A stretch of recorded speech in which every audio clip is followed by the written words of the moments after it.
আসসালামু আলাইকুম। একজন ফুটবলারের সাথে তার মায়ের ড্রেসিং রুম শেয়ার। আসলে এরকমটাও ঘটেছিল ফ্যাবিয়ান রুইজের সঙ্গে। সেই ঘটনাটাই এখন আমি আপনাদেরকে একটু ছোট্ট করে শোনাই।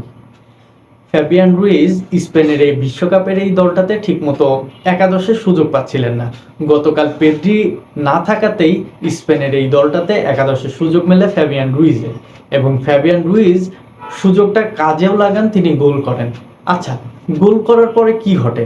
গোল করার পরে সমর্থকদের উল্লাস ঘটে, স্টেডিয়ামের আলোকসজ্জা বেড়ে যায়, ইত্যাদি ইত্যাদি। তবে ফ্যাবিয়ান রুইজের জীবনেও অনেক ঘটনা আছে যেগুলো কোনো আলোকসজ্জায় সজ্জিত ছিল না। ঠিক ২০ বছর আগের একটা ঘটনা যদি আপনাদেরকে বলি, ফ্যাবিয়ান রুইজ তখন রিয়াল বেতিসের যুব দলটাতে সুযোগ পায়।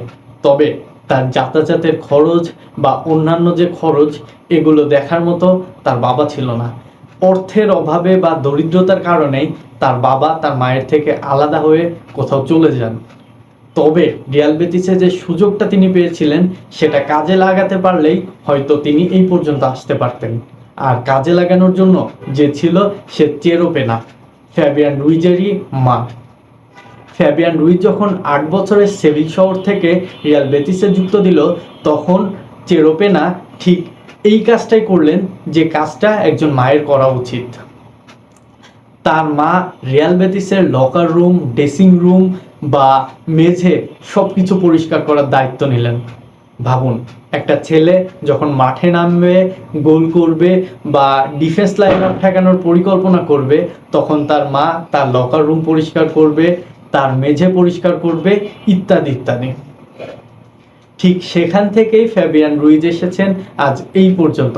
ফ্যাবিয়ান রুইজ নাপোলিতে খেলেছেন, ফ্যাবিয়ান রুইজ বর্তমানে খেলছেন পিএসজির মতো একটা দলে, এবং সেই দলটার ব্যাক টু ব্যাক ইউএসএল জেতাতে এই ফ্যাবিয়ান রুইজের মিডফিল্ড সামলানোর বড় একটা ভূমিকাও আছে।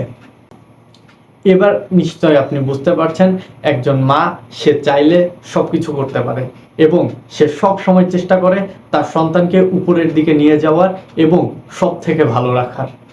আজ ফ্যাবিয়ান রুইজ এখানে, তার একমাত্র কারণ তার মা চেরোপেনা।